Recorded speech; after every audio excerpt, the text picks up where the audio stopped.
हाँ जी बेटा, good morning. कैसे हो आप? सब ठीक हो? Very good. सो अब अपन जो है आज की क्लास शुरू करते हैं, जिसमें जो अपन ने कल की क्लास की थी उसमें अपन ने क्या किया था, उसमें अपन ने वही चैप्टर नंबर 1 की कुछ बातें की थी। और उस क्लास के अंदर अपन ने टॉपिक जीएसटी काउंसिल तक जो है वो क्या कहते हैं ख़त्म किया था। आज मैं जो है क्या कहते हैं आपको इसके आगे कराता हूँ, और जो हमारी कुछ डाउट्स वगैरह हैं वो अपन इकट्ठे कर ले लेंगे, और बाकी सारा काम भी इकट्ठे कल कर लेंगे। तो अभी जो है क्या कहते हैं जीएसटी काउंसिल मैं आपको पढ़ा रहा था, तो उसके ऊपर आते हैं। और जीएसटी काउंसिल के अंदर अगर हम बात करें तो यहाँ पर हम ये डिस्कस कर रहे थे कि भाई काउंसिल जो है वो किसने बनाई, कैसे बनाई। देखो क्या लिखा रखा है, तो प्रेसिडेंट ने बनाई है काउंसिल, और ये जो है क्या कहते हैं जॉइंटली बनाई गई है, जिसमें कुछ लोग सेंट्रल गवर्नमेंट के हैं और कुछ लोग स्टेट गवर्नमेंट के हैं। इसका नाम है जीएसटी काउंसिल। ठीक है बेटा। अगली बात, काउंसिल बनाई कब गई थी?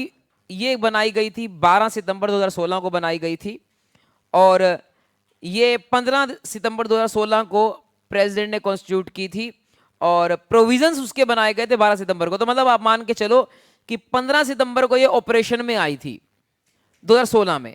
आप बोलोगे जीएसटी तो आया था 1 जुलाई 17 को, और ये काउंसिल पहले बन गई थी। यस, क्योंकि जीएसटी में जो भी कानून थे कि जो रिटर्न्स भरनी है या जो फॉर्म्स भरने हैं, जो ड्यू डेट्स बनानी है, वो सब तो 1 जुलाई से पहले ही तय होगा ना। 1 जुलाई से पहले फिक्स किया जाएगा कि भाई तुम्हारी R1 भरनी है, कौन सी ड्यू डेट को भरनी है, कौन से अपना गुड्स के ऊपर क्या रेट लगेगा। तो सारे जो जीएसटी के नियम है वो तय किए जाएंगे 1 जुलाई से पहले पहले, 1 जुलाई 17 से पहले पहले।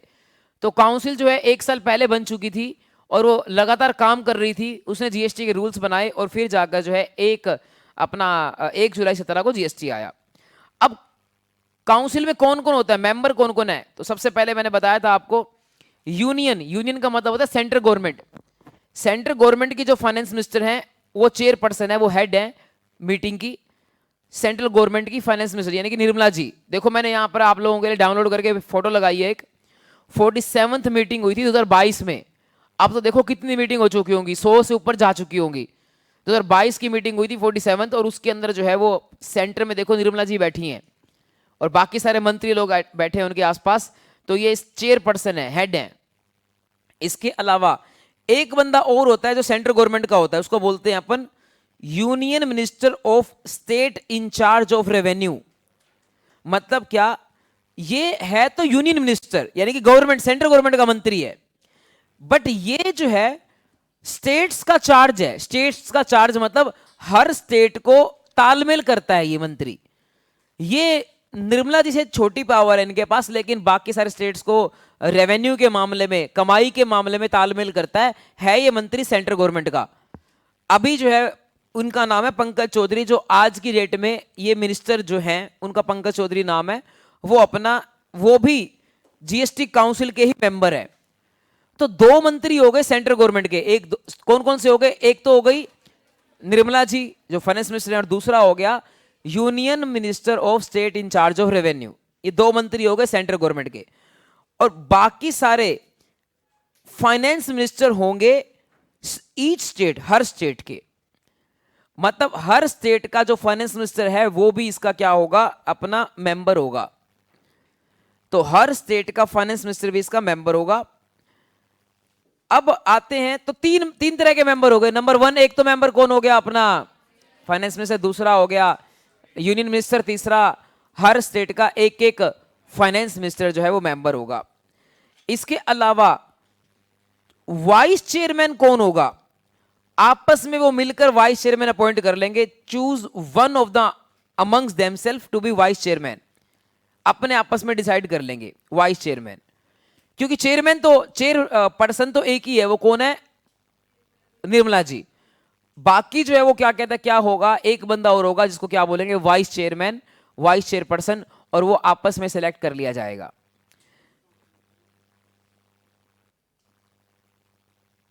इसके बाद काउंसिल क्या क्या काम कर सकती है, किस मामले में राय दे सकती है, रिकमेंडेशन किस किस मामले में जीएसटी काउंसिल रिकमेंडेशन दे सकती है। जो जीएसटी काउंसिल है वो सिर्फ सलाह दे सकती है, कानून नहीं बना सकती। कानून बनाने का काम किसका है? पार्लियामेंट का, लोकसभा राज्यसभा। तो क्या क्या रिकमेंडेशन दे सकती है? तो देखो ये सारे मुद्दे लिख रखे हैं रिकमेंडेशन देने के। ये मुद्दे जो है आपको मैं अलग अलग जगह पढ़ाऊंगा, अलग अलग चैप्टर्स में आएंगे। जैसे कि देखो ये तो अपन पहले चैप्टर में पढ़ चुके हैं कि कौन कौन से टैक्सेस सब्स्यूम हो चुके हैं, खत्म हो चुके हैं। ये ऑलरेडी पढ़ चुके हैं चैप्टर नंबर 1 में। हमने पढ़ाया था कि आपको जीएसटी सेंटर के कौन कौन से टैक्स खत्म हो चुके, स्टेट के कौन कौन से टैक्स खत्म हो चुके, ये अपन ने ऑलरेडी पढ़ रखा है। और ये बात किसने एडवाइस दी थी? जैसे हमने बताया था सीएसटी हट गया, एक्साइज हट गया, ये किसने एडवाइस दी थी? काउंसिल ने। इसके अलावा कौन कौन चीजें ऐसी हैं जिन पे जीएसटी नहीं लगता, ये भी काउंसिल ने एडवाइस दी थी। आपको पता है इसके ऊपर जीएसटी नहीं लगता, स्कूलों के ऊपर, या अगर हम बताएं हॉस्पिटल के ऊपर जीएसटी नहीं लगता। आप टेस्ट कराते हो लाल लैब से, पीली लैब से टेस्ट कराते हो, ब्लड टेस्ट, उसके ऊपर कोई जीएसटी नहीं लगता। तो ये जो जीएसटी नहीं लगता इनके ऊपर, मेडिकल सेवाओं के ऊपर, एम्बुलेंस के ऊपर कोई जीएसटी नहीं लगता, शमशान घाट के ऊपर जीएसटी नहीं लगता। तो ये जीएसटी नहीं लगता, ये किसने एडवाइस दी है? काउंसिल ने एडवाइस दी है। ठीक है, ये सारे बातें मैं बताऊंगा आने वाले चैप्टर्स के अंदर। इसके अलावा अगली बात, इंटर स्टेट के ऊपर क्या लगेगा, कौन सा टैक्स लगेगा, वो सारी काउंसिल ने एडवाइस दी है। और आपस में अपोर्शन कैसे किया जाएगा, आधा आधा अपोर्शन किया जाएगा, ये भी काउंसिल ने एडवाइस दी है। थ्रेशोल्ड, थ्रेशोल्ड का मतलब होता है टर्नओवर की लिमिट। आखिर कहां तक जीएसटी नहीं लगता? तो बेटा कल मैंने आपको बताया था, अगर किसी बंदे की टर्नओवर 20 लाख से कम है उसके ऊपर कोई जीएसटी नहीं लगता। किसने बताया? ये काउंसिल ने। इसके अलावा floor rates and bands, floor rates का मतलब मिनिमम जीएसटी कितना लगता है? 5%। और बैंड का मतलब हाईएस्ट जीएसटी कितना लगता है? 40। तो 5 से 40 के बीच में जो है रेट जाते हैं जीएसटी के। इसके अलावा स्पेशल रेट कभी लग सकता है जब डिजास्टर हो, अभी कोई लगा नहीं है। इसके अलावा कुछ स्टेट ऐसे हैं जिनको हम स्पेशल कैटेगरी के स्टेट बोलते हैं। स्पेशल कैटेगरी के स्टेट्स में आता है अरुणाचल प्रदेश। मैं आपको याद कैसे करवाऊंगा? टीना मामी, टीना मामी, टीना मामी निमोनिक है। टीना मामी मतलब टी से त्रिपुरा, टी ना से नागालैंड, मामी मां से मणिपुर, मिजोरम। तो टीना मामी। इसके अलावा मूसा एम से मेघालय, यू से उत्तराखंड देखो होगा ये रहा। एस से सिक्किम, ये रहा सिक्किम। ए से अरुणाचल प्रदेश, ये हो गया मूसा। अब कौन बच गया? अब बच गए 3 स्टेट और, असम, जम्मू कश्मीर और हिमाचल। ये इसका निमोनिक तुम बनाओ। AJH बन गया भाई, क्या बन गया? HAJ भी बोल सकते हो। हज एक तीर्थ स्थान है मुस्लिमों का, सऊदी अरेबिया में हज यात्रा होती है, हज। ठीक है, ये बना सकते हो। बाकी झा बना सकते हो, ये अपना सरनेम होता है किसी का, झा। ठीक है, तो कुछ मर्जी बना सकते हो। तो इस तरह से 3 निमोनिक हो गए। पहला हमने था अपना तीना मामी, त्रिपुरा, नागालैंड, मणिपुर, मिजोरम। उसके बाद हो गया मूसा। मूसा क्या होता है? मेघालय, उत्तराखंड, सिक्किम और अरुणाचल प्रदेश। उसके बाद हो गया हज, H से हिमाचल, A से असम और J से जम्मू कश्मीर। ठीक है, अब इन सारे स्टेट्स को स्पेशल कैटेगरी बोलते हैं।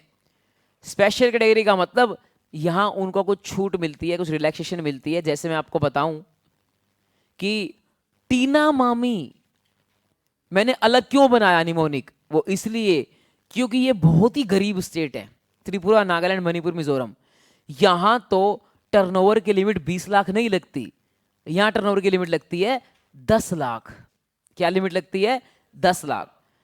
अगर आप त्रिपुरा, नागालैंड, मणिपुर या मिजोरम में से सामान बेचते हो तो उस केस में अगर आपकी ब्रांच वहां है तो आपकी टर्नओवर अगर 11 करोड़ भी है तो भी आपको क्या लेना पड़ जाएगा? जीएसटी। 11 लाख रुपए है तो आपको क्या लेना क्या लेना पड़ जाएगा? जीएसटी। वहां टर्नओवर की लिमिट क्या लगती है? 10 लाख रुपए। चाहे आप गुड्स बेचते हो चाहे आप सर्विस बेचते हो, ओ भाई साहब आपस में डिस्कस मत करो, चाहे आप गुड्स बेचते हो चाहे सर्विस बेचते हो, टर्नओवर की लिमिट क्या लगती है? 10 लाख। कहां लगती है? तीन अमामी में क्या लिमिट लगती है? 10 लाख। त्रिपुरा, नागालैंड, तो 10-10 लाख की टर्नओवर कहां लगती है बेटा? तीन अमामी में। मूसा में क्या लगता है? मूसा में टर्नओवर लगती है 20-20 लाख की। 20 लाख की गुड्स की, 20 लाख की सर्विस की। अच्छा, दोनों को जोड़ के देखनी होती है। मान लो मैं थोड़े गुड्स बेचता हूं, थोड़ी सर्विस देता हूं, तो दोनों को जोड़कर 20 लाख की लिमिट है। और बाकी स्टेट्स में लगती है 40-20 की लिमिट। 40-20 मतलब गुड्स के केस में 40 लाख और सर्विस के केस में 20 लाख। ये मैं आपको पहले चैप्टर में ही बता देता हूं, क्योंकि कई बच्चे ना, कईयों के पेरेंट्स व्यापार करते हैं, गुड्स बेचते हैं, कोई टीवी बेचता है, कोई क्या बेचता है, वो मेरे पास आ जाते हैं, सर आपने तो बोला था, क्या कहते हैं, 20 लाख की लिमिट है, मेरे पापा कह रहे थे 40 लाख की लिमिट है। अब पापा ठीक है या आप ठीक हो? दोनों ही ठीक है, क्योंकि सर्विसेज के केस में लिमिट क्या है? 20 लाख, और गुड्स के केस में लिमिट क्या है? 40 लाख। हरियाणा में क्या लिमिट है बेटा? क्वेश्चन में ध्यान से पढ़ना पड़ेगा कि ये सप्लायर कहां का है। हरियाणा का होगा तो हरियाणा में लिमिट क्या है? सर्विस की 20 है, गुड्स की 40 है। दिल्ली में क्या लिमिट है? सर्विस की 20, गुड्स की 40। अगर आप सिर्फ सर्विस बेचते हो तो 20 लाख है, गुड्स बेचते हो 40 लाख है, दोनों बेचते हो तो 60 लाख नहीं 40 लाख, ना 40 लाख नहीं 20 लाख। 40 लाख लिमिट तभी मिलेगी जब एक्सक्लूसिवली गुड्स बेचते हो। अगर सर्विसेज बेचते हो तो क्या लिमिट है? 20 लाख। गुड्स बेचते हो क्या लिमिट है? 40। दोनों बेचते हो क्या लिमिट है? 20 लाख। सिर्फ एक्सक्लूसिवली गुड्स बेचते हो तो 40 है। टीनमामी में क्या लिमिट है? चाहे गुड्स बेचो चाहे सर्विस, चाहे दोनों, लिमिट क्या है? सेम 10 लाख। मूसा में क्या लिमिट है? मूसा में क्या लिमिट है? 20 लाख, चाहे गुड्स बेचो चाहे सर्विस, चाहे दोनों बेचो। और बाकियों में क्या लिमिट है? 40-20। एक्सक्लूसिवली गुड्स बेचो तो 40, सर्विस बेचो तो 20, दोनों बेचो तो 20। समझ आ गया बेटा? क्वेश्चन में सबसे पहले पढ़ना पड़ेगा कि सप्लायर कहां का है। क्वेश्चन ऐसे बन सकता है, Paras has 2 branches in Haryana, turnover of one branch is 14 lakh rupees and turnover of other branch is 8 lakh rupees. Please tell me कि क्या पारस को जो है, is he required to take registration under GST? तो आप बोलोगे यस, क्योंकि हम देखते हैं एग्रीगेट टर्नओवर, टर्नओवर जोड़ के देखते हैं सारी ब्रांचेस की। सारी ब्रांचेस की टर्नओवर जोड़कर 14 प्लस के 8 कितनी हो गई? 22 लाख। आप लिखोगे since aggregate turnover of Paras is exceeding 20 lakh rupees which is limit of services in Haryana. Haryana में सर्विसेज की लिमिट क्या है? 20 लाख। तो क्योंकि टर्नओवर एक्सीड हो गई है पारस की, तो इसीलिए पारस को क्या लेना पड़ेगा? Registration. Hence person is compulsorily required to take registration. कब लेना पड़ता है जीएसटी नंबर?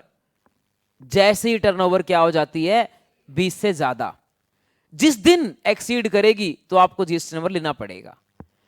जब तक आप 20 लाख से कम पे चल रहे हो आपको जीएसटी नंबर नहीं लेना पड़ेगा। जैसे ही आपके टर्नओवर 20 लाख से एक्सीड करेगी, चाहे 1 रुपए एक्सीड करे, आपको जीएसटी नंबर लेना पड़ेगा, अप्लाई करना पड़ेगा। ठीक है, तो ये वाली बात है। तो ये किसने बताई? लिमिट्स किसने बनाई हैं? काउंसिल ने बनाई है। इसके अलावा काउंसिल का और क्या काम है? काउंसिल जो है क्या कहते हैं, अपना बताएगी, डेट बताएगी कि किस दिन पेट्रोलियम के ऊपर भी जीएसटी लगेगा। 5 प्रोडक्ट थे ना, 5 प्रोडक्ट बताओ कौन कौन से थे? पेट्रोल, पेट्रोल को ना पता क्या बोलते हैं जीएसटी की लैंग्वेज में? Motor spirit.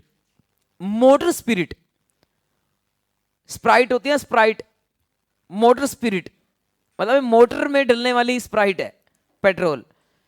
इसके बाद डीजल को बोलते हैं high speed diesel, HSD, high speed diesel.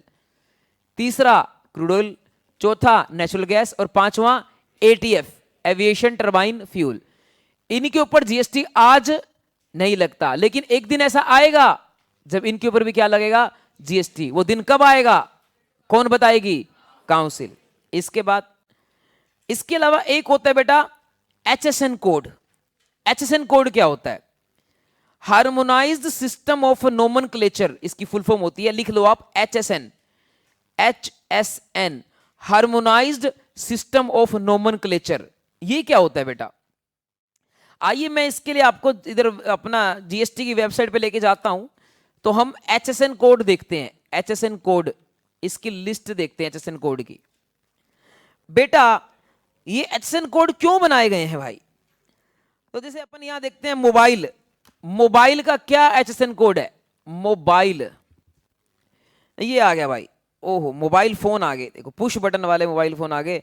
कहता पहले ना हमारे को ये बताओ कि तुम जिंदा अपना इंसान हो। 274, तो भाई ये लो सर्च करते हैं, ये आ गया बेटा।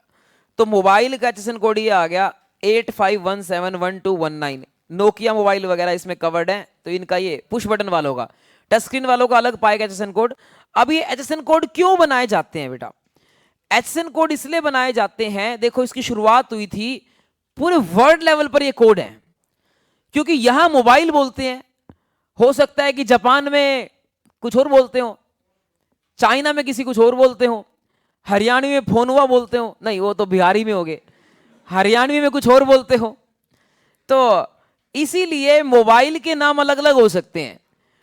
और अपन तो पूरे वर्ल्ड की बात कर रहे हैं, तो वर्ल्ड में तो पता नहीं कितनी लैंग्वेज हैं। जिम्बाब्वे वाले पता नहीं मोबाइल को क्या बोलते होंगे, तो हमें नहीं पता। तो इसलिए मोबाइल को क्या क्या बोलते हैं अलग अलग कंट्रीज में, तो वो किसी को नहीं पता। हम जो है क्या कहते हैं, अपना किस लैंग्वेज से जानते हैं? कोड की लैंग्वेज से। तो पूरे वर्ल्ड में एक ऑर्गेनाइजेशन है जिसका नाम है world custom organisation, WCO, world custom organisation. ये सारी बातें ना आपके सिलेबस में है, चैप्टर नंबर 3 में आएंगी, वहां से पढ़ा दूंगा मैं आपको। बट पहले आपको सारा ज्ञान बता रहा हूं कि इसके ऊपर शॉर्ट नोट आ सकता है कि HSN कोड क्या होता है। तो मैं आपको बता रहा हूं कि ऑर्गेनाइजेशन है, क्या नाम है उसका? World custom organisation. उसने क्या किया, उसने ना 6 डिजिट के कोड बनाए, HSN कोड। HSN कोड की फुल फॉर्म होती है harmonised system of nomenclature. Nomenclature का मतलब होता है नामकरण, नामकरण का हार्मोनाइज तरीका। हार्मोनाइज का मतलब बराबर, हर देश में नाम क्या हो गया? सेम। साइंस में पढ़ते थे ना कि भाई सब्जियों के बोटेनिकल नाम होते हैं, तो साइंटिफिक नाम होते हैं। जैसे कि भिंडी को ओकरा बोलते थे। तो कभी मैं किसी देश का व्लॉग देख रहा था, वहां पर कोई भिंडी खरीदने गया तो मॉल के अंदर ना ओकरा लिखा था भिंडी को, क्योंकि वो उन्होंने वो वाला नाम लिख रखा था जो उसका साइंटिफिक नाम है, पूरे वर्ल्ड में जो नाम सेम है। यहाँ भिंडी है, कहीं पर लेडी फिंगर बोलते हैं, कहीं पर कुछ और बोलते हैं। तो इसीलिए भिंडी का नाम जो साइंटिफिक नाम है वो ओकला है, या ऐसा कुछ मिलता जुलता है। ऐसे ही यहां पर अगर मैं बात करूं प्रोडक्ट की, मोबाइल की, तो मोबाइल का जो कोड है 6 डिजिट का कोड, वो हर कंट्री में सेम रहेगा। वो बनाया था किसने? World custom organisation. क्योंकि एक कंट्री का सामान दूसरी कंट्री में इंपोर्ट एक्सपोर्ट होता है, तो ये कोड जो है वो क्या कहता है, हर जगह सेम रहता है। अब इंडियन गवर्नमेंट ने क्या किया, ये जो कोड था 6 डिजिट का, जब जीएसटी बनाया तो इस 6 डिजिट का कोड को कॉपी करके क्या बना दिया? 8 डिजिट का बना दिया। हमने कहा जी 6 डिजिट में तो क्या आपका प्रोडक्ट खत्म हो जाए, हम 8 डिजिट का बनाएंगे और ज्यादा इसको जो है अपना लेंदी बनाएंगे। तो 8 डिजिट का कोड बनाया गया, उसको अपन बोलते हैं HSN code, harmonise system of nomenclature. नाम करने का एक तरीका है, हार्मोनाइज तरीका है, तो वो है HSN कोड। 6 डिजिट गवर्नमेंट ने क्या किए, वही कॉपी कर लिए फौरन से, 2 डिजिट और आगे ऐड कर दिए और इसकी सब हेडिंग बना दी। मतलब ये कि मोबाइल के अलग अलग पार्ट्स बना दिए ना, टच वाले अलग बना दिए, दूसरे वाले अलग बना दिए, कीपैड वाले, तो उनका अलग अलग कोड बना दिया। अब ये कोड हेल्प क्या करते हैं? ये कोड हेल्प करते हैं रेट जानने के लिए। आप मेरे को किसी चीज का अपना वो बताओगे ना, कोड बताओगे HSN कोड, मैं उसका रेट बता दूंगा। तो आप ना एक ये इसको नोट कर लो, अपन रेट फाइंडर पे चलते हैं और रेट फाइंड करते हैं कि इसके HSN कोड का क्या रेट होगा। आप अपना करो इसका, एक बार लिखो इसको कोड को। तो अपन लिखते हैं rate finder by HSN code, GST rate finder by HSN code, ठीक है। तो ये आ गया भाई। यहां आप अपना लिखोगे ना, इधर वैसे डिस्क्रिप्शन से भी सर्च कर सकते हैं, आप सीधा मोबाइल से भी सर्च करोगे तो भी रेट वो दिखा देगा। तो मोबाइल से अगर आप सर्च करोगे तो देखो आ गया बट ऐसे क्या हो गया, ऐसे ना मोबाइल वर्कशॉप, मोबाइल अलग चीजें आ गई, ये वो वाले मोबाइल आए नहीं। तो इसीलिए बेटर ये रहता है कि भाई आप जो है सर्च कैसे करो, आप सर्च करो HSN कोड से। तो क्या वो कोड था बताना एक बार, 8517, एक बार इतना सर्च करते हैं, देखो ये आ गया 8517। इस हेडिंग में जितने भी गुड्स कवर होती हैं उन पे 18% जीएसटी लगता है, मोबाइल पे तभी 18% जीएसटी लगता है। तो कई बार ये जो है वो 4 डिजिट में ही बता देता है, 8 डिजिट में कई बार नहीं बता पाता। 8517 आगे कौन सी डिजिट थी, हाँ 1251, इतनी सारी कहां से हो गई, 8 डिजिट होती हैं भाई, 1219। नहीं बता पा रहा, कई बार नहीं बता पाता क्योंकि हो सकता है वो अपना लिस्ट में से हट गया हो, पुराने मोबाइल हो चुके, तो अपना जिनका नाम नहीं होता लिस्ट के अंदर, इसका मतलब उस पे यही लगेगा रेट, 8517 वालों पे सब पे यही रेट लगेगा 18%। तो सारे मोबाइल पे 18% लगेगा, चाहे वो टच स्क्रीन वाले हो ना हो, कैसे मर्जी हो, सब पे 18% रेट लगेगा। तो इस तरीके से हम जीएसटी के रेट क्या करते हैं, फाइंड आउट करते हैं। तो ये जो अपना सिस्टम है इसको बोलते हैं हार्मोनाइज सिस्टम ऑफ नोमेनक्लेचर। क्या काम आता है ये, रेट फाइंड करने के, चीजों को आइडेंटिफाई करने के काम आता है। तो इनका पूरे वर्ड में जो है नाम क्या रहता, कोड क्या रहता है, सेम रहता है। वैसे पूरे वर्ड में कितने डिजिट कोड थे, 6, इंडिया में कितने बना दिए, 8। सर्विसेज के लिए भी ऐसे कोड हैं, उनको बोलते हैं SAC, सर्विस अकाउंटिंग कोड, वो 6 डिजिट के हैं। तो सर्विसेज के कोड कितने डिजिट के हैं, 6, और गुड्स के कोड कितने डिजिट के हैं, 8। समझ आ गया बेटा आपको सारा सिस्टम, आ गया क्या, ठीक है। नेक्स्ट बेटा बात करते हैं कि और क्या किया है काउंसिल ने। कहते हैं 1/2, जब तक 50% मेंबर मीटिंग में होते हैं ना, तो हम उसको कोरम बोलते हैं। कोरम आपको सिखाया होगा, कोरम क्या होता है, मिनिमम नंबर ऑफ मेंबर जिससे वो मीटिंग सफल मानी जाती है। हाँ शुरू कर सकते हैं। तो मतलब अगर आपके पास उतने मेंबर, हमारे पास में भी यही है, अरे मान लो बहुत ज्यादा बारिश आ जाए, आंधी तूफान, मैं तो आ जाता हूं थार लेकर, चाहे क्या कहते हैं कितनी बाढ़ आ रही हो हिसार के अंदर, बट काफी बच्चे नहीं आ पाते। तो कई बार जो है बच्चे जो है बहुत कम आते हैं, 10 बच्चे, अब मैं पढ़ाऊं या ना पढ़ाऊं, तो हमारा कोरम कंप्लीट नहीं हुआ। 50% कोरम होता है अपना भी, 50% बच्चे आएंगे तो मैं पढ़ाऊंगा, नहीं तो मैं वापस चला जाऊंगा थार लेकर। तो मैं इंतजार करता हूं आधा 1 घंटा कि 50% बच्चे आ जाएं, जैसे ही 50% आए मैं पढ़ाना शुरू कर देता हूं। तो कोरम होता है। ऐसे ही जो है क्या कहते हैं अपना, यहां पर भी कोरम है मीटिंग के अंदर कि 50% मेंबर आ जाएंगे तो मीटिंग हो जाएगी, नहीं तो नहीं होगी, वो फिर मीटिंग कैंसिल मानी जाएगी। इसके बाद जो जीएसटी के प्रोसेस वगैरह हैं, जो परफॉर्मेंस प्रोसीजर वगैरह हैं, वो भी काउंसिल बताता है। जो प्रोसीजर है जैसे कि R1 भरना, 3B भरना, रिटर्न्स भरना, ये सब बताता है। इसके अलावा जीएसटी की काउंसिल में जो मीटिंग होती है, उसके जो डिसीजन लिए जाते हैं वो कम से कम 3/4 वोट्स होने चाहिए, तब जाकर हम मानते हैं। मतलब 75% लोग एग्री करेंगे तभी जो है वो क्या कहते हैं रेजोल्यूशन पास होगा, यानी कि SR पास होता है यहां पर। बट यहां ना वोटिंग करने का अलग तरीका है, वो क्या है, वेटेड वोट्स हैं। अब वेटेड वोट्स क्या होते हैं, मतलब वोट्स की वेटेड एवरेज निकाली जाती है। सेंट्रल गवर्नमेंट के वोट की वेटेज है 25% है, आई थिंक यहां पर लिख रखा होगा, नहीं 1/3 है। तो सेंट्रल गवर्नमेंट के वोट की वेटेज है 1/3 और स्टेट गवर्नमेंट के वोट की वेटेज है 2/3। तो इनको जोड़कर जो है वो क्या कहते हैं अपना देखा जाता है, 75% वोट हो गए तो माना जाएगा ओके है। अब होगा कैसे ये, जो इसके लिए मैंने एक एग्जांपल बनाया है। जैसे कि सेंट्रल गवर्नमेंट में टोटल कितने मेंबर होते हैं बेटा, 2 मेंबर है ना सेंट्रल गवर्नमेंट के। अगर 2 में से 2 मेंबर एग्री कर जाएं, एक निर्मला जी और एक दूसरा मिनिस्टर था, दोनों के दोनों एग्री कर जाएं, तो मतलब सेंट्रल गवर्नमेंट की वोट की परसेंटेज कितनी हो गई, 100%। बट इस 100% की वेटेज कितनी है, 1/3। तो 100 को मल्टीप्लाई करोगे 1/3 से, तो कितने परसेंट वोट माना जाएगा, 33%। अब हमें चाहिए कितना, 75, अगर मेजोरिटी माननी है तो अब देखा जाएगा स्टेट्स की वेटेज। टोटल स्टेट्स जो है क्या कहते हैं अपना, मान लो 31 हैं, वैसे मेरे को गिनती नहीं आती है, कितने हैं स्टेट, 29 है क्या, 28 स्टेट हैं। बट 2 और 3 और भी तो हैं जिनको अपन स्टेट मानते हैं, दिल्ली, यूटी विद लेजिस्लेचर, उसको भी क्या मानेंगे? स्टेट। और एक और कौन है? पुडुचेरी, उसको भी क्या मानेंगे? स्टेट। जम्मू कश्मीर को भी क्या मानेंगे? स्टेट। टोटल कितने हो गए? 31। तो 31 स्टेट हो गए।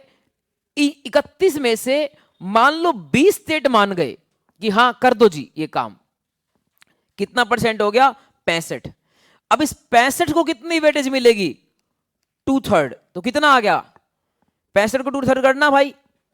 हाँ जी, 43। टोटल कितना हो गया? 76 हो गया ना, 76 हो गया। इसका मतलब 75 से क्या हो गया? ज्यादा, रेजोल्यूशन पास हो जाएगा। बट अगर 20 से कम स्टेट माने तो रेजोल्यूशन पास नहीं होगा। मान लो 19 स्टेट ने हां भरी, 20 की जगह 19 होता यहां पर, तो कितने परसेंट आता 65 की जगह? बताओ। 61। तो 61 आता, तो 61 का 2/3 करते कितना आता? हाँ जी, 41। 41 आता, तो 33 + 41 कितना हो गया? हाँ जी, 74। यानी कि रेजोल्यूशन पास नहीं हुआ। तो मतलब स्टेट गवर्नमेंट में से एटलीस्ट कितने को मानना पड़ेगा? 20 को। 19 में तो नहीं हो पा रहा, हो रहा पास। स्टेट गवर्नमेंट में 20 को मानना पड़ेगा और सेंट्रल गवर्नमेंट में दोनों में से दोनों को मानना पड़ेगा। मान लो सेंट्रल गवर्नमेंट में दोनों में से दोनों कोई नहीं मानता, बट स्टेट सारे मान जाते हैं 31 से 31, तो क्या रेजोल्यूशन पास हो पाएगा? नहीं हो पाएगा। बताओ क्यों? क्योंकि अगर स्टेट सेंटर का यहां पर 0 आ गया मान लो, तो 0 को 1/3 से करेंगे 0 आ जाएगा, और स्टेट गवर्नमेंट का चाहे 100 भी आ जाए, 100 को 2/3 से करेंगे कितना आएगा? 67 आएगा, तब भी रेजोल्यूशन पास नहीं होएगा। मतलब सेंट्रल गवर्नमेंट को तो मानना ही पड़ेगा। तो इसको ऐसे डिजाइन किया गया है कि सेंट्रल गवर्नमेंट का वोट मेन हो जाएगा और बाकियों के वोट भी लिए जाएंगे, और अगर 20 स्टेट हां भर देंगे तो रेजोल्यूशन पास हो जाएगा। बताओ जी, समझ आ गया आपको? ये होता है वेटेड एवरेज वोट्स ऑफ अपना जो भी मेंबर्स प्रेजेंट है वो। इसके अलावा छोटी सी बात और लिखी है, वो ये है कि काउंसिल का कोई भी एक्ट इनवैलिड नहीं माना जाएगा इन कारणों की वजह से। ये 3 कारणों की वजह से काउंसिल का कोई एक्ट इनवैलिड नहीं माना जाएगा। नंबर 1, अगर कोई वैकेंसी है या कोई डिफेक्ट है कॉन्स्टिट्यूशन के अंदर, मतलब ये कि मान लो कोई गलत मंत्री अपॉइंट कर दिया गया या काउंसिल में एक स्पेस खाली है। हाँ जी सर, जो काउंसिल थी ना उसके ना मतलब बनाने की बात 12 सितंबर को हुई थी, और जो हाँ बनी हाँ थी वो 15 को हुई थी, मतलब ठीक है इम्प्लीमेंट ठीक है 2016 में जीएसटी के आने से पहले। और जो इसका चेयरमैन होता है वो फाइनेंस मिनिस्टर है, अभी के टाइम पर निर्मला सीतारमन है। हाँ जी। और जो इसका मतलब एक और सेंटर से एक और मेंबर है, वो है finance minister in the revenue, जो भी पंकज चौधरी हैं। हाँ जी। और स्टेट से मतलब स्टेट से एक इलेक्टेड नॉमिनेटेड पर्सन आता है, एक मेंबर। हाँ पर जी। स्टेट 1 पर्सन, और ये 31 हो जाते हैं। अगर हम दिल्ली, पुदुचेरी और जम्मू कश्मीर को ले, स्टेट विदाउट लेजिस्लेचर। अच्छा जी। और कोई भी अगर पास करना हो काउंसिल को कोई भी, तो हमें 75% वोट चाहिए होते हैं। अच्छा जी। और जो कैसे होती है इसकी वोटिंग वगैरह? अभी सिस्टम बताया था वोटिंग का। सेंटर में हमें ना सेंटर के वोट ना 1/3 लिए जाते हैं, और जो ठीक स्टेट है, के होते हैं वो 2/3 लिए जाते हैं। Very good.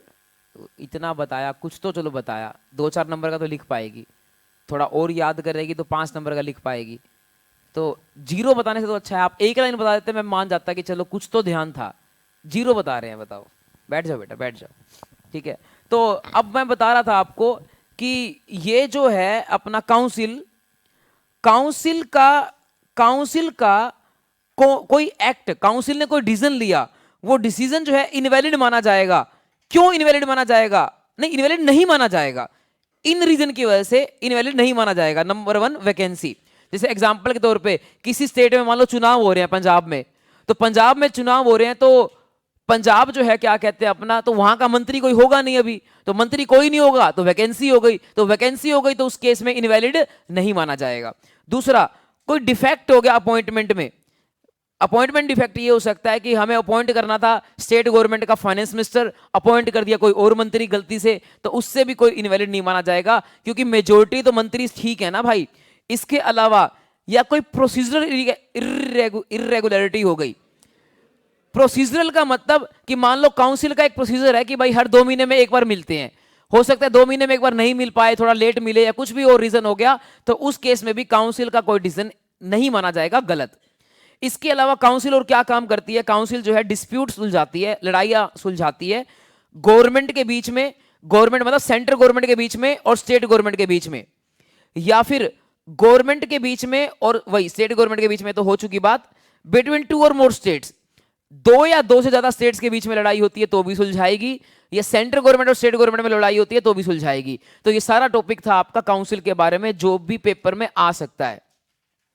इसके बाद अगर हम वापस आए ऊपर, कहां तक पहुंच गए थे अपन, पेज नंबर, हाँ तो पेज नंबर था आपका 28, उस पे पहुंच चुके थे और यहां अपन पढ़ रहे थे काउंसिल वाली बात पढ़ ली थी। अब अगली बात आती है, देखो, amount apportion to state shall not form part of consolidated fund of India. बेटा 2 तरह के फंड होते हैं, एक होता है कंसोलिडेटेड फंड ऑफ स्टेट और एक होता है consolidated fund of India. Consolidated fund of India का मतलब होता है सेंट्रल गवर्नमेंट का पैसा, कंसोलिडेटेड फंड ऑफ इंडिया का मतलब है सेंट्रल गवर्नमेंट का पैसा, और कंसोलिडेटेड फंड ऑफ स्टेट का मतलब है, कंसोलिडेटेड फंड ऑफ स्टेट का मतलब है स्टेट गवर्नमेंट का पैसा। सेंट्रल गवर्नमेंट का पैसा अलग, स्टेट गवर्नमेंट का पैसा अलग। जैसे हम जीएसटी जमा कराते हैं, सीजीएसटी जमा होता है, कौन से फंड में जमा होता है, consolidated fund of India. SGST कहां जमा होता है, consolidated fund of state.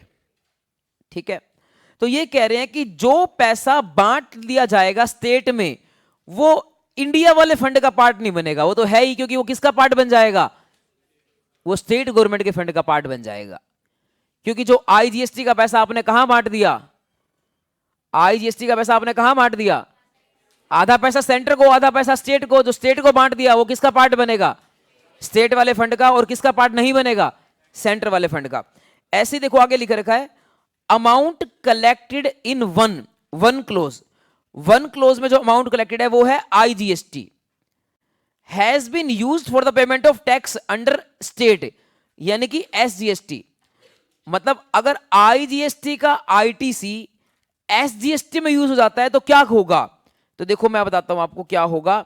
Example के तौर पे, मतलब एक सप्लायर है और उसने खरीदा तो है इंटरस्टेट, तो यहां लगा हुआ है आईजीएसटी, बेचा उसने क्या है इंट्रास्टेट, तो यहां लगा हुआ है सीजीएसटी भी और एसजीएसटी भी। अब क्या करोगे आप, आईजीएसटी का जो क्रेडिट है वो कहां यूज करोगे, एसजीएसटी सीजीएसटी में। आईजीएसटी का क्रेडिट कहां यूज करोगे, एसजीएसटी में, एसजीएसटी में यूज करोगे ना, सीजीएसटी में भी करोगे और एसजीएसटी में भी करोगे। सीजीएसटी में कोई दिक्कत पता क्यों नहीं आती, क्योंकि आईजीएसटी भी किसके पास है, सेंटर के पास, और सीजीएसटी भी किसके पास है, सेंटर के पास। बट अगर हम बात करें एसजीएसटी की, वहां दिक्कत आती है क्या, कि आईजीएसटी तो किसके पास गया था पैसा, ये इंटरसेट हुई थी ट्रांजैक्शन, तो यहां पर जो पुराना सप्लायर था उसने जो है ये पैसा जमा कराया होगा आईजीएसटी, वो कौन सी गवर्नमेंट के पास जमा हो चुका होगा, सेंट्रल गवर्नमेंट। अब सप्लायर इसको जमा कराना है, थोड़ा तो जमा कराना है स्टेट गवर्नमेंट में, थोड़ा किसको जमा कराना है, सेंटर में। अब ये आईजीएसटी का आईटीसी यूज कर लेगा सीजीएसटी के अंदर, तो ये पता क्या बोलेगा, ये बोलेगा कि भाई सीजीएसटी किसको जमा कराना था, सेंटर को, और आईजीएसटी किसके पास ऑलरेडी जा चुका, सेंटर को, तो दोनों ही कौन सी गवर्नमेंट के हो गए, सेंट्रल गवर्नमेंट के। तो क्या जो है सीजीएसटी में हम आईजीएसटी यूज कर पाएंगे, यस, क्योंकि दोनों कौन से गवर्नमेंट के टैक्स हो गए, सेंट्रल गवर्नमेंट के। बट अब मैं क्या एसजीएसटी में यूज कर पाऊंगा आईजीएसटी, एसजीएसटी तो है स्टेट गवर्नमेंट का, और आईजीएसटी कौन सी गवर्नमेंट का टैक्स है, सेंटर। मतलब वैसे तो दोनों को आधा आधा मिलता है, बट एक बार इकट्ठा कौन करता है, सेंटर। तो क्या मैं एसजीएसटी में आईजीएसटी यूज कर पाऊंगा, कर तो पाऊंगा, क्योंकि हमने क्या कर रखा है, गवर्नमेंट ने रूल बना रखा है कि आईजीएसटी में आप यूज कर सकते हो, एसजीएसटी का क्रेडिट यूज कर सकते हो, और उल्टा भी कर सकते हो, एसजीएसटी का क्रेडिट आईजीएसटी में यूज कर सकते हो, आईजीएसटी का क्रेडिट एसजीएसटी में यूज कर सकते हो, ये रूल बना रखा है। यूज तो कर पाऊंगा, लेकिन बैक एंड पे सरकारें आपस में टैक्स कैसे आपस में ट्रांसफर करेंगी, बैक एंड पे सरकारें क्या करेंगी, आपस में कैसे टैक्स ट्रांसफर करेंगी। तो देखो आईजीएसटी किसको इकट्ठा हो चुका होगा, सेंट्रल गवर्नमेंट को। ये आईजीएसटी का पैसा सेंट्रल गवर्नमेंट को इकट्ठा हो चुका है, और अब हमें एसजीएसटी लगाना है, और एसजीएसटी जो है वो कौन सी सरकार का है बेटा, स्टेट गवर्नमेंट का। तो मान लो ये हरियाणा सरकार का है। अब जब हरियाणा सरकार को पेमेंट कर रहे होगे और उसको पेमेंट करने नहीं करोगे, आप क्यों नहीं करोगे? आप बोलोगे मैं तो क्या यूज कर रहा हूं, आईटीसी, तो आप कैश में पेमेंट नहीं करोगे। क्योंकि आप आईटीसी यूज कर रहे हो आईजीएसटी का, तो आप कैश में पेमेंट नहीं करोगे। कैश में पेमेंट नहीं करोगे तो यानी कि एसजीएसटी में से आपने आईजीएसटी का आईटीसी यूज कर लिया, तो अब हरियाणा सरकार तो मांगेगी ना पैसा, आधा पैसा हरियाणा सरकार मांगेगी, आधा पैसा कहेगी हरियाणा सरकार मेरे को दो भाई, क्योंकि आईजीएसटी लगा है उसका आधा पैसा मेरे को दो। तो अब बैक एंड पे क्या करना पड़ेगा, ये जो आईजीएसटी का आधा पैसा है वो सेंट्रल गवर्नमेंट किसको ट्रांसफर कर देगी, स्टेट गवर्नमेंट को ट्रांसफर कर देगी। इसका अपन ने अभी टेबल भी बनाई थी ना रेवेन्यू डिस्ट्रीब्यूशन की, वहां पर भी यही था कि अगर आईजीएसटी इकट्ठा हो चुका है तो वो अपना आधा किसको शेयर करना पड़ेगा, डेस्टिनेशन वाले स्टेट को। और क्योंकि यहां पर इंट्रा स्टेट है तो एसजीएसटी लगा है और डेस्टिनेशन स्टेट हरियाणा है, तो आईजीएसटी का आधा पैसा किसको ट्रांसफर करना पड़ेगा, हरियाणा वाले को। तो यही बोल रहे हैं यहां पर कि भाई जब भी ऐसा होता है कि आईजीएसटी को आप यूज करते हो, आईजीएसटी को यूज करते हो for the payment of SGST, तो क्या होगा, वो पैसा shall not form part of consolidated fund of India, मतलब सेंट्रल गवर्नमेंट के फंड का हिस्सा नहीं बनेगा। सेंट्रल गवर्नमेंट उसको ट्रांसफर कर देगी, कौन से फंड को, स्टेट गवर्नमेंट वाले फंड को। मतलब ये दोबारा सुनो, लास्ट बार समझाऊंगा क्योंकि आप कल फिर बोलोगे सर ये लाइन समझा दो, थोड़ी बारीक लाइन है। जब भी आईजीएसटी का पैसा कहां यूज किया जाएगा, एसजीएसटी में, तो हमें एसजीएसटी यानी कि स्टेट गवर्नमेंट को पैसा देना है, बट हमने आईजीएसटी वाला आईटीसी यूज कर लिया, तो उस केस में क्या करेंगे, जो भी सेंट्रल गवर्नमेंट होगी वो अपना पैसा ट्रांसफर करेगी, कौन सी गवर्नमेंट को, स्टेट गवर्नमेंट को। क्यों ट्रांसफर करेगी, क्योंकि पैसा इकट्ठा किसके पास हो चुका, सेंटर, बट अब आधा पैसा बनता किसका है, स्टेट का, तो इसलिए वो वहां पर ट्रांसफर किया जाएगा। तो जब भी आईजीएसटी यूज होगा एसजीएसटी के अंदर, तो वो पैसा ट्रांसफर किया जाएगा स्टेट गवर्नमेंट को। तो इसीलिए लिख रखा है कि वो पैसा सेंटर का फंड का पार्ट नहीं बनेगा, तो वो पैसा shall not form part of centre का fund, consolidated fund of India. और फोर्थ पॉइंट में इससे उल्टा लिख रखा है। उल्टा मतलब क्या, कि अगर close one of this article, यानी कि मान लो एसजीएसटी, मान लो एसजीएसटी यूज कर लिया जाए, अमाउंट कलेक्टेड बाय स्टेट, अगर स्टेट वाला जो होता है यानी कि एसजीएसटी, स्टेट वाला होता है बेटा एसजीएसटी, अगर एसजीएसटी यूज कर लिया जाए in the payment of this यानी कि आईजीएसटी, अगर एसजीएसटी, वो कब हो सकता है, वो ये हो सकता है कि परचेज तो बेचारे की क्या होगी, इंट्रा, परचेज बेचारे की इंट्रा है, मान लो ये भी हरियाणा का है और ये भी हरियाणा का है, तो ये इंट्रा स्टेट हो गया, यहां लग गया सीजीएसटी और एसजीएसटी। अब ये जो एसजीएसटी का टैक्स है वो हरियाणा सरकार को इकट्ठा हो चुका, अब आगे था इंटरस्टेट, तो यहां लग गया क्या, आईजीएसटी। क्या आप सीजीएसटी का पैसा आईजीएसटी में एडजस्ट कर सकते हो, यस। क्या एसजीएसटी का पैसा आईजीएसटी में कर सकते हो, यस। तो पैसा हरियाणा के पास इकट्ठा हो चुका है, बट यहां लगा है आईजीएसटी, तो इसको हरियाणा से पैसा छीनकर किसको दिया जाएगा, सेंटर को। बाद में सेंटर उसको किसको बांटेगा, डेस्टिनेशन वाले स्टेट को। तो यहां पर जब भी एसजीएसटी लगा होगा इनपुट पे, तो उसका आईटीसी जब यूज किया जाएगा आईजीएसटी में से, तो हरियाणा गवर्नमेंट से पैसा छीन के सेंट्रल गवर्नमेंट को दिया जाएगा। वही यहां पर लिखा है कि जब भी एसजीएसटी का पैसा यूज किया जाएगा आईजीएसटी में, that amount will not form part of consolidated fund of state, वो स्टेट गवर्नमेंट का पार्ट नहीं बनेगी, क्योंकि स्टेट गवर्नमेंट वो पैसा ट्रांसफर कर देगी किसको, सेंट्रल गवर्नमेंट को। ये वाली बात लिखी है। और लास्ट में लिखा हुआ है प्लेस ऑफ सप्लाई के रूल बनाएगी पार्लियामेंट। और प्लेस ऑफ सप्लाई के जो रूल होते हैं वो जनरली इंटर स्टेट में काम आते हैं, तो वो जो है प्लेस ऑफ सप्लाई के रूल पार्लियामेंट बनाएगी। प्लेस ऑफ सप्लाई क्या होता है बेटा, याद करो, शुरू में मैंने आपको बताया था इंट्रा स्टेट किसको बोलते हैं, इंट्रा स्टेट बोलते हैं जब एलओएस और पीओएस दोनों सेम स्टेट में हो। एलओएस मतलब लोकेशन ऑफ सप्लायर और पीओएस का मतलब प्लेस ऑफ सप्लाई। तो प्लेस ऑफ सप्लाई के जो नियम हैं वो कौन बनाता है, पार्लियामेंट यानी कि सेंट्रल गवर्नमेंट। इसीलिए प्लेस ऑफ सप्लाई के नियम दिए हुए हैं आईजीएसटी एक्ट में। सीजीएसटी एक्ट और आईजीएसटी एक्ट ऑलमोस्ट सेम है, बस उसमें क्या फर्क है कि सीजीएसटी एक्ट में प्लेस ऑफ सप्लाई के नियम नहीं है, एसजीएसटी एक्ट में भी प्लेस ऑफ सप्लाई के नियम नहीं है, क्योंकि एसजीएसटी एक्ट तो किसको कॉपी करके बनाया हुआ है, सीजीएसटी को, उनमें प्लेस ऑफ सप्लाई के नियम नहीं है। क्यों नहीं है? नहीं नियम क्यों नहीं है? क्योंकि इंट्रा स्टेट के लिए प्लेस ऑफ सप्लाई के नियम चाहिए ही नहीं। सेम स्टेट में सब कुछ हो रहा है, खाना पीना सब सेम स्टेट में हो रहा है, बेचने वाला वही है, खरीदने वाला वही, सब सेम स्टेट में है, तो वहां पे चाहिए ही नहीं। इंटर स्टेट के केस में हमें चाहिए होता है कि भाई दूसरे स्टेट में सप्लायर है, रेसिपिएंट दूसरे स्टेट में है, तो उसका प्लेस ऑफ सप्लाई क्या कहां आएगा। अगर प्लेस ऑफ सप्लाई भी दूसरा स्टेट आएगा तो उस केस में उसको इंटर स्टेट बोलते हैं और आईजीएसटी लगता है। तो प्लेस ऑफ सप्लाई के नियम जो है वो कौन से एक्ट में लिखे हुए हैं? आईजीएसटी एक्ट में। प्लेस ऑफ सप्लाई के नियम आईजीएसटी एक्ट में लिखे हुए हैं, वो अपन पढ़ेंगे। हमारे पास चैप्टर नंबर 4 आएगा। हमारे 14 चैप्टर सारे सीजीएसटी की बात करेंगे, लेकिन सिर्फ एक चैप्टर किसकी बात करेगा? आईजीएसटी की। वो कौन सा चैप्टर है? Place of supply. ठीक है। इंपोर्ट के ऊपर जो है वो अपना आपको पता ही है, अब जीएसटी लग चुका है अपना सर्विसेज के ऊपर। गुड्स के ऊपर तो आज भी जो है वो अपना कस्टम ड्यूटीज वगैरह लगती हैं।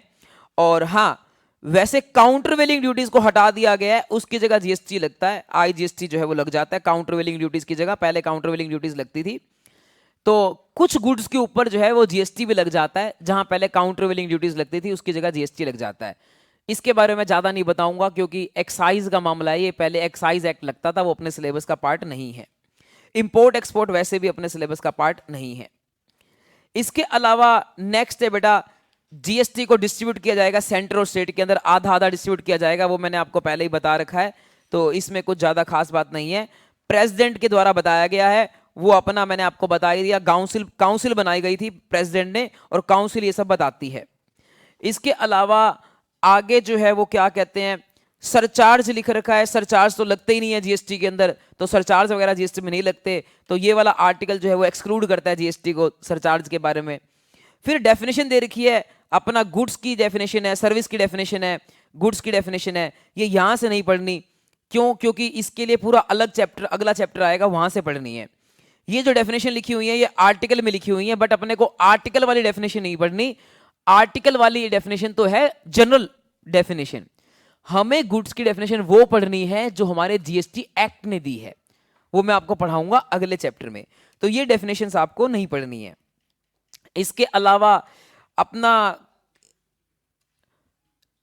नेक्स्ट भी एक कानून और दे रखा है, ज्यादा कुछ है नहीं, ये भी इंटरस्टेट के बारे में ही बता रहा है। तो इसी के साथ आपका ये चैप्टर खत्म होता है। बट एक पॉइंट बच गया 31 पेज पे, एक ये आर्टिकल ये बच गया थोड़ा सा, तो ये और पढ़ा देता हूं, फिर आज ये चैप्टर खत्म, कल नया चैप्टर कर लेंगे। ये लिख रखा है बेटा, ये लिख रखा है जीएसटी काउंसिल में कोई चेंज करना हो तो पार्लियामेंट की 2/3, एक ये जो आर्टिकल है ना, ये काउंसिल के बारे में बोलता है कि 2/3 मेजोरिटी चाहिए पार्लियामेंट के हर हाउस में, तब जाके आप जीएसटी काउंसिल में कुछ भी चेंज कर सकते हो, अमेंडमेंट कर सकते हो। वैसे आपके पेपर में आर्टिकल्स नंबर नहीं आएंगे, 99% चांस तो यही है कि नहीं आएंगे, बट 1% आ सकते हैं। तो उस 1% के लिए मैं आपको आज ये 1-2 घंटे जो लगा रहा हूं उसी के लिए है, क्योंकि ऑलमोस्ट चांसेस यही हैं कि भाई आर्टिकल नंबर वगैरह नहीं आते हैं। बट स्टिल जो आज अपन ने कॉन्स्टिट्यूशन वाला टॉपिक पढ़ा, ये जो टॉपिक है, काउंसिल वाला तो आ सकता है, तो आया हुआ है पेपर में 5 नंबर का, बट कॉन्स्टिट्यूशन वाला जो टॉपिक पढ़ा जिसमें सारे आर्टिकल्स पढ़े, वो वाला टॉपिक आप बी कैटेगरी का मान के चलो, और बाकी पूरा चैप्टर तो आपको करना ही है। अब ये जो है ये भी जनरल नॉलेज के लिए आपका, आपके कॉन्सेप्ट ठीक करेगा, पेपर में नहीं आएगा। पहली चीज है टैक्स, 4 वर्ड हैं, tax, interest, late fees, penalty. ये क्या होते हैं 4 वर्ड? सबसे पहला वर्ड है टैक्स। टैक्स क्या होता है? जो भी पढ़ रहे हैं अपन, जो जीएसटी लग रहा है वो टैक्स है, ठीक है। टैक्स जो है वो क्या कहते हैं, गवर्नमेंट 2 तरीके से इकट्ठा करती है। इंडिया में वैसे टैक्स का सिस्टम है सेल्फ असेसमेंट। सेल्फ असेसमेंट का मतलब क्या होता है कि यहां पर कोई आपको बताने नहीं आएगा। पानी का बिल आता है बेटा आपके घर पे, वो सेल्फ असेसमेंट होता है या गवर्नमेंट बताती है? गवर्नमेंट। बिजली का बिल गवर्नमेंट, सेल्फ असेसमेंट नहीं है। ऐसा नहीं होता कि चलो आज मैं गिनता हूं कि आज मैंने कितनी बिजली पी, चलो जी उतना बिल भर के आते हैं, ऐसा नहीं होता। इनको सेल्फ असेसमेंट नहीं है। बट हमारा जो इनकम टैक्स है, शरारत मत कर, और इनकम टैक्स और जो जीएसटी है वो क्या कहते हैं, अपना सेल्फ असेसमेंट है। इनकम टैक्स में भी हमें क्या करना पड़ता है, अपने पूरे साल की इनकम को एस्टिमेट करके रिटर्न भरनी पड़ती है। खुद से हम एस्टिमेट करते हैं, गवर्नमेंट नहीं बताती कि तुम्हारी इतनी इनकम है, हम एस्टिमेट करते हैं और हम एस्टिमेट करके गवर्नमेंट को रिटर्न भरते हैं, टैक्स भरते हैं। जीएसटी भी सेम ऐसा है, सारे महीने में कितनी सेल करी ये हम अपने आप ही खुद पता लगाते हैं और खुद हमारी R1 भरते हैं अगले महीने की 11 तारीख को, और उसमें टैक्स भरते हैं, उसके बाद टैक्स भरते हैं। तो मतलब ये कि जीएसटी जो है हमारे को कोई जबरदस्ती नहीं है, हम जो है अपने आप सेल्फ असेसमेंट करके जो है अपना भरते हैं टैक्स। बट जबरदस्ती ये है कि अगर गलत भरोगे तो कल को क्या लग सकता है, केस लग सकता है, पेनल्टी लग सकती है, जेल हो सकती है आपको। तो इसलिए गलत भरने का नहीं। इंडिया में सब कुछ सेल्फ असेसमेंट से चल रहा है, हेलमेट पहनना है सेल्फ असेसमेंट है, बट अगर पकड़े जाओ तो चालान कट सकता है। ऐसी आपने को जीएसटी भरना है, सेल्फ असेसमेंट है, आराम से अपने आप भरो, अपनी सेल बताओ गवर्नमेंट को और टैक्स भरो। बट अगर आप झूठ बोलोगे, गलत बताओगे तो कल को क्या हो सकता है, चालान, मतलब कि आपको पेनल्टी लग सकती है, जेल हो सकती है। झूठ बोलोगे तो पड़ेंगे डंडे। तो मतलब कहने का क्या है कि इंडिया में जितने भी टैक्सेस हैं वो सारे के सारे कैसे लगते हैं, सेल्फ असेसमेंट से। तभी तो इंडिया के लोग क्या बोलते हैं, झूठ। जिनकी सेल होती है करोड़ों रुपए की, दिखाते कितनी है, 10-20 लाख। बाजू वाली एकेडमी को जानते हो, बाजू वाली एकेडमी? बाजू वाली एकेडमी पे आप बच्चे एस्टिमेट करना और टोटल लगाना तो कम से कम आराम से 1 करोड़ की टर्नओवर तो होगी, अब उसे ज्यादा ही होगी। अपने तो खैर 5 करोड़ है, तो उनकी भी 1 करोड़ तो होगी, 5 से ऊपर भी हो सकती है, मुझे पता नहीं है, मैंने 2-3 साल पहले बात की थी तब 5 करोड़ थी। तो अपना मैं क्या कह रहा था, हाँ, तो उनकी भी 1 करोड़ तो पाएगी, लेकिन आज तक जीएसटी नंबर नहीं ले रखा है। आप देखोगे तो बच्चों से जो भी फीस आती है, नगद आती है, वही नगद का नगद टीचर को पकड़ा देते हैं, गवर्नमेंट को पता ही नहीं लगा। किसने देखा, किसने नहीं देखा, कितने बच्चे पढ़ रहे, किसने नहीं देखा। कोई ऑफिसर आता होगा तो क्या कहते हैं, वो 1000-2000 पकड़ा दो उसको, और क्या चक्कर है, रिश्वत दे दो, 5000 दे दो, 10,000 दे दो। इंडिया में तो रिश्वत चलती है। तो मतलब आप देखो कि हमारा तो पारस का जो है वो क्या कहते हैं 18% जीएसटी चला जाता है। तो मान लो 1 लाख रुपए फीस है तो उसमें 18,000 रुपए जीएसटी है बेटा, और वो 18,000 रुपए हम तो गवर्नमेंट को जमा कराते हैं। पिछले अभी थोड़े दिन पहले मैंने सुरेंद्र सर से बात की, बोले कि 90 लाख रुपए का जीएसटी पे किया इस साल। देखा मेरे को दे देते 90 लाख रुपए, मेरी अपना डिफेंडर आ जाती। गवर्नमेंट को क्यों टैक्स दे रहे हो, कुछ झूठ झाट सिखाता हूं मैं आपको बोलना? तो सर इतने आदर्शवादी हैं। नहीं नहीं नहीं, हम तो सच ही बोलेंगे, हम तो नहीं कि किसी लफड़े में पढ़ना चाहते, कल को कोई नोटिस आए, कल को कोई केस हो। मैंने कहा केस लग रहे हैं तो क्या होता है, रफा दफा करवा देंगे, रिश्वत दे देंगे, अपना ऑफिसर के घर पे जाके दे आएंगे 2-4 लाख 5 लाख रुपए, क्या दिक्कत है, थोड़ा भरा करो जीएसटी, इतना जीएसटी क्यों भरते हो? बट 5 करोड़ की सेल है, उस पर 18% 90 लाख बनता है, पूरा का पूरा भरते हैं। बताओ, मैं तो कई बार समझा चुका कि मत भरो। मैंने आज तक इनकम टैक्स नहीं भरा, आप लोग क्यों भर रहे हो जीएसटी? तो भाई ठीक है, ईमानदार है तो भर रहे हैं, अच्छी बात है। तो मैं बता रहा था 90 लाख रुपए जो है जीएसटी भरना कोई आम बात नहीं है। कितने होंगे हिसार में जो अपना इतना जीएसटी भरते होंगे? काफी कम लोग होंगे। आजू बाजू पड़ोस में देखोगे तो पीएलए में जितने बैठे हैं, आप कोई बड़े बड़े जैन ज्वेलर्स को छोड़ के आप जो अपना और कपड़े वाले होंगे जो पक्का काम करते हैं बिल वाला, वो अलग बात है। बाकी आजू जितनी दुकानें हैं सारी की सारी इनके टर्नओवर जरूर, ये जो अपना चाप वाला है या ये रोल बनाता है रोल, इसके पास भी कोई जीएसटी नहीं है। भाई साहब खुद देखो आप, जब सारा दिन लाइन लगी रहती है यहां पर, क्या 20 लाख रुपए नहीं होती इसकी साल में? आप खुद अंदाजा लगाओ यार, अपना 100-150 रुपए का एक रोल बेचता है, दिन में 100 बंदे भी आए तो अभी एस्टिमेट करते हैं इसकी टर्नओवर। मेरा तो काम यही है, मैं हल्दीराम 4 घंटे बैठ जाऊं ना, उनकी टर्नओवर निकाल देता हूं, साल की टर्नओवर क्या होगी। मैं क्या करता हूं, एक बार तो क्या किया, सुबह जाके बिल लिया, कोई कुछ चीज लिया कुछ खाने के लिए, बिल का नंबर पता लग गया। फिर मैं शाम को गया 8 बजे के आसपास जब बंद होने वाला होता है, फिर बिल लिया मैंने, 2 बिल हो गए, पता लग गया दिन में एवरेज कितनी सेल होती है, कितना बिल आते हैं।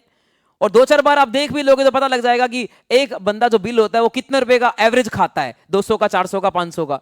तो ये इससे मेरे को आइडिया लग जाता है। ऐसी मैकडी की सेल पता लगा लेता हूं, किसी की भी सेल पता लगानी हो मेरे पास आ जाओ, आप दोनों चलेंगे, पूरा दिन बैठेंगे वहां पर, खाएंगे सब पता लग जाएगा सेल।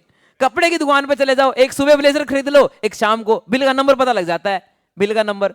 तो एक दिन में पता लग गया कितने बिल हैं, मल्टीप्लाई कर लो आप 365 से।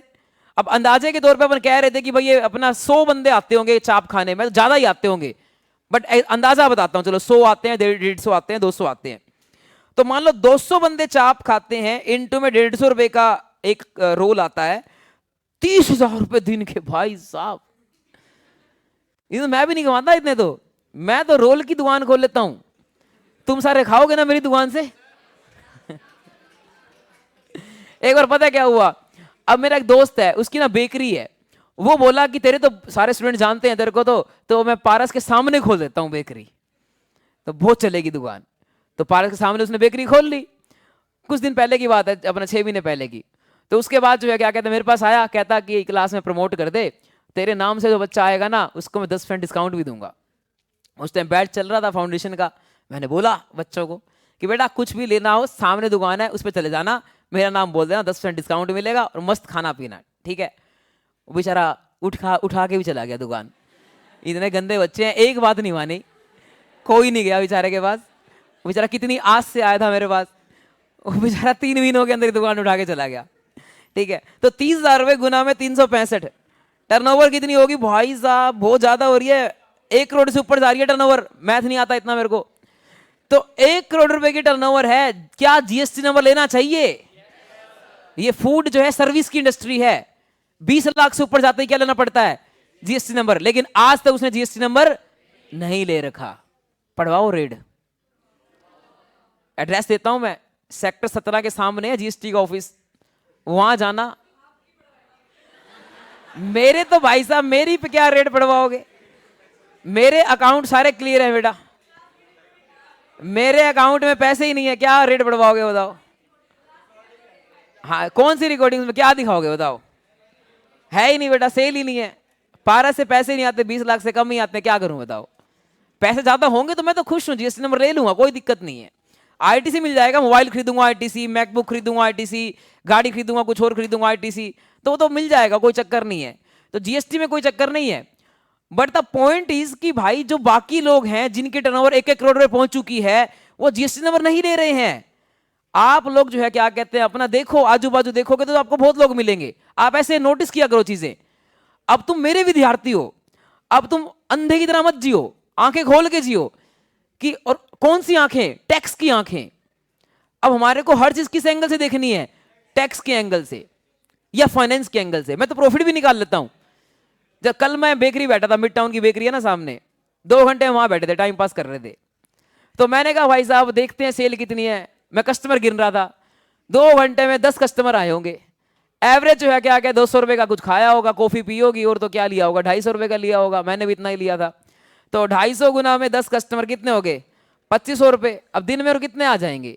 तो ऐसे ही मैं टाइम पास कर रहा था, सेल कैलकुलेट कर रहा था। उसके बाद जो है क्या क्या देखा, जीएसटी तो सही था, 5% जीएसटी लगा रहे हैं, 5% ही लगता है, तो बिल तो बढ़िया बना रखा था, सही बना रखा था। मैं यही एनालाइज करता रहता हूँ, बिल में प्रॉब्लम तो नहीं है, टैक्स कितना लग रहा है, स्टाफ कितना है। गिना मैंने 6 बंदों का स्टाफ है।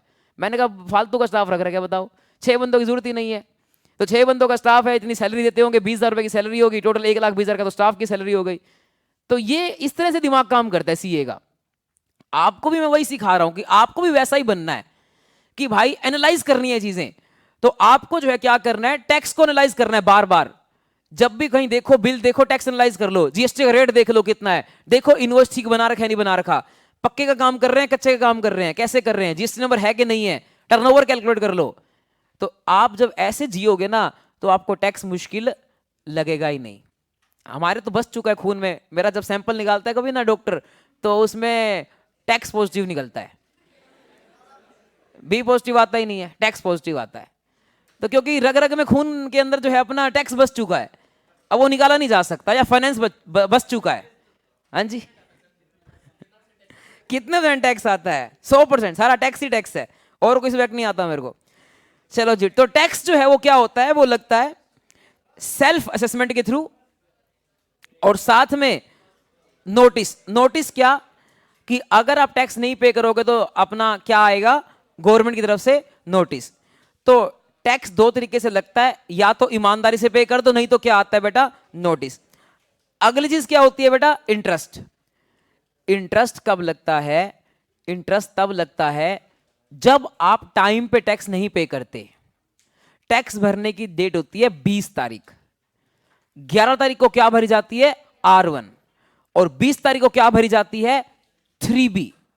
एक 3B रिटर्न का नाम है 3B। अब उसका नाम B क्यों है ये बाद में बताऊंगा। 3B तो उसमें क्या भरा जाता है? टैक्स। बट अगर आप 20 को ना भरो तो 21 को भरो तो एक दिन का क्या लग जाएगा? इंटरेस्ट। क्या ये इंटरेस्ट अपने आप लगेगा, सेल्फ असेसमेंट से है, या फिर क्या ये इंटरेस्ट कोई नोटिस आएगा?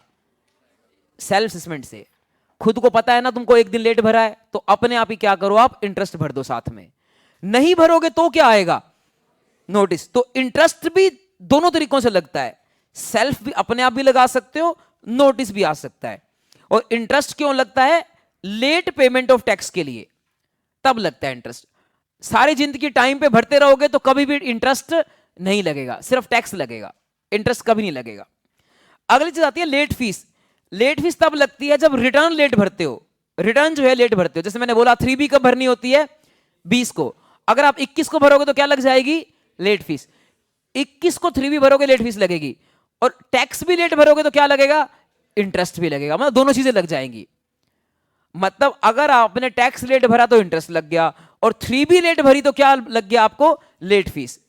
और दोनों ही लेट भरा तो इंटरेस्ट भी लग गया और लेट फीस भी लग गई। ठीक है, तो रिटर्न लेट भरते हो तो लेट फीस लगती है, और लेट फीस भी अपने आप ही भरनी पड़ती है। आपको पता है आपने रिटर्न लेट भरी है तो लेट फीस भरो, और यदि आप नहीं भरोगे तो फिर क्या आ जाता है बेटा? नोटिस। लास्ट है पेनल्टी। पेनल्टी एक ऐसी चीज है जो सिर्फ नोटिस के थ्रू ही लगती है, ये अपने आप कोई नहीं भरता। आप हेलमेट नहीं पहन के जा रहे और आपने, पुलिस वाले ने पकड़ा नहीं, तो क्या पेनल्टी भरोगे? चालान कटवाओगे? अरे पुलिस वाले चालान काट मेरा, मैं हेलमेट नहीं पहन रखा। ऐसी पेनल्टी होती है। मान लो आपने टैक्स चोरी करी है, जैसे बाजू वाली एकेडमी टैक्स चोरी कर रही है, कितने सालों से, 5 साल हो गए उसको मैं देखते देखते, 20 लाख के टर्नओवर एक्सीड कर चुकी है कब की। तो 5 साल से जो है क्या कहते हैं अपना कोई जीएसटी नहीं भर रहे, हम 90 लाख रुपए हर साल भर रहे हैं। देखो कितना का नुकसान हो गया। डिफेंडर कब की आ जाती, अब तक तो रोज रोज के पैसे इकट्ठे हो जाते, SIP कर देता। तो भाई साहब इतना टैक्स भर दिया, और वो सारा पैसा बचा बचा के उन्होंने कोठियां ले ली। तो फर्क देखो आप, हम गवर्नमेंट का जो है क्या कहते हैं, गवर्नमेंट को कंट्रीब्यूट कर रहे हैं, और वो अपना खुद के जेब में कंट्रीब्यूट कर रहे हैं। तो ये जो है क्या कहते हैं, अगर किसी दिन पकड़े गए तो पिछले सारे सालों के केस खुलेंगे, टैक्स तो भरना पड़ेगा, साथ में इंटरेस्ट भी भरना पड़ेगा, क्योंकि उन्होंने पिछले 5 साल से टैक्स नहीं भरा, तो इंटरेस्ट भी लगेगा 5 साल का, लेट फीस भी लगेगी क्योंकि रिटर्न नहीं भरी, और साथ में पेनल्टी भी लगेगी। हाँ, इंस्टीट्यूट बंद कर दो तो भी कुछ नहीं होगा। तो जो है क्या कहते हैं, क्योंकि पर्सनल रिस्पॉन्सिबिलिटी होती है टैक्स भरना। अगर आपने कंपनी बना रखी है तो अलग बात है, बैंकरप्सी कर दो, कह दो मैं तो अपना दिवालिया हो गया, जो कंपनी है वो दिवालिया हो गई, कंपनी के सारे एसेट जो है बेच दिए जाएंगे। जैसे कि एक कंपनी थी, मान लो विजय माल्या की कंपनी, उसने जो है क्या कहते हैं अपना टैक्स नहीं भर रखा था, तो उसकी कंपनी को दिवालिया कर दिया, विजय माल्या भाग गया, और वो कंपनी के सारे शेयर्स बेच के अपना जो है टैक्स वसूल लिया। गवर्नमेंट टैक्स थोड़ी ना छोड़ती है। तो आप बिजनेस बंद कर दोगे तो भी आपकी पर्सनल एसेट बेच सकते हैं बेटा। अब आते हैं लास्ट चीज पे before the end of the class, that is what is act, what is rule, what is notification and what is circular. 4 चीजें हैं, एक्ट, रूल, नोटिफिकेशन, सर्कुलर। बाकी सब पढ़ा चुका हूं मैं आपको। एक्ट तो मैंने आपको बता ही दिया। सबसे पहले बिल होता है, बिल के बाद वो पार्लियामेंट में पास होता है तो क्या बन जाता है? एक्ट। तो लिख रखा है जब भी वो पार्लियामेंट में पास हो जाता है तो एक्ट बन जाता है। उसके बाद है बेटा रूल। रूल क्या होते हैं बेटा? एक्ट में ना हर चीजें नहीं लिख सकते, जैसे कि ड्यू डेट्स, कब रिटर्न कौन सी भरनी है, रिटर्न के फॉर्म में क्या होगा, ये सब नहीं लिख सकते अपन।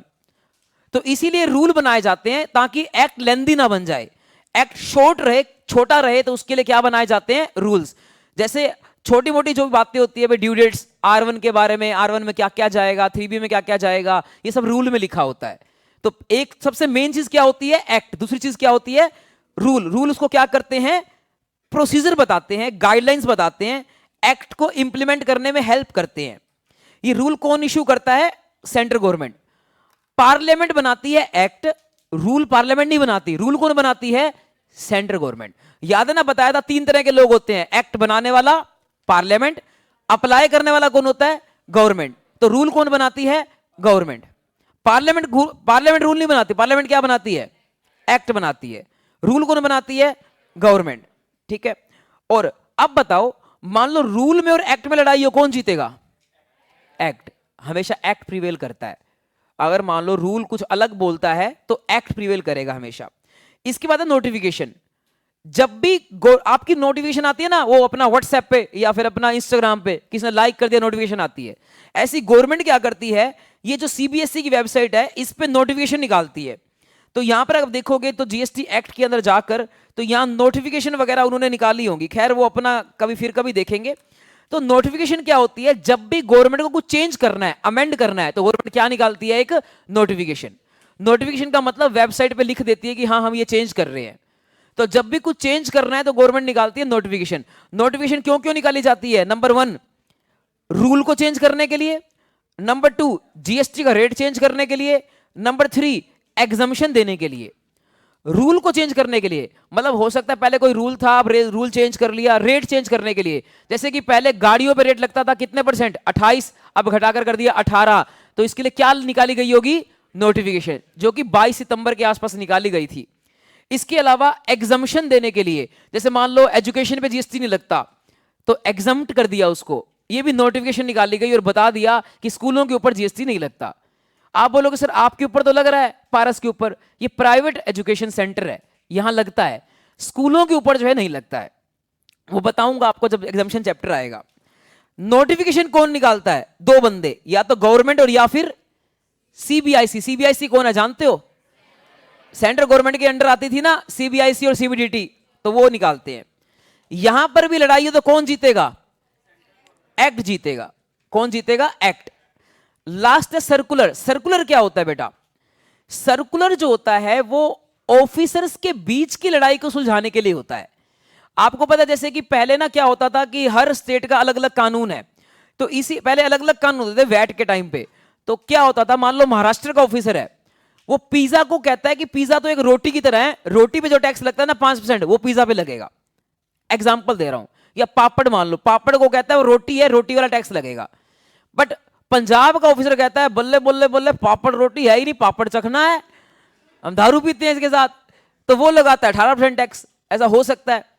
तो भाई 2 ऑफिसर्स हैं जीएसटी के, कोई 5% बोल रहा है, कोई 18 बोल रहा है। तो जब ऐसी कोई अपना एम्बिग्यूटी आती है, एम्बिग्यूटी का मतलब होता है कि जब हमें पता नहीं लग रहा क्या होना चाहिए, तो उस केस में फिर गवर्नमेंट क्या निकालती है? एक सर्कुलर, उस एम्बिग्यूटी को दूर करने के लिए। और सर्कुलर जो होता है वो किसके लिए निकाला जाता है? ऑफिसर्स के लिए। 2 ऑफिसर हैं जिनको अलग अलग अपना ओपिनियन है, उनको ठीक करने के लिए क्या निकाला जाता है? सर्कुलर। सर्कुलर जो होता है वो असेसी के ऊपर बाइंडिंग नहीं होता। असेसी मतलब कौन? हम टैक्स पेयर। हम सर्कुलर को क्या कर सकते हैं? कोर्ट में घसीट सकते हैं, हम केस कर सकते हैं कि सर्कुलर गलत है, इसको क्वैश करो, खत्म करो इसको। लेकिन सर्कुलर जो है बाइंडिंग होता है किसके ऊपर?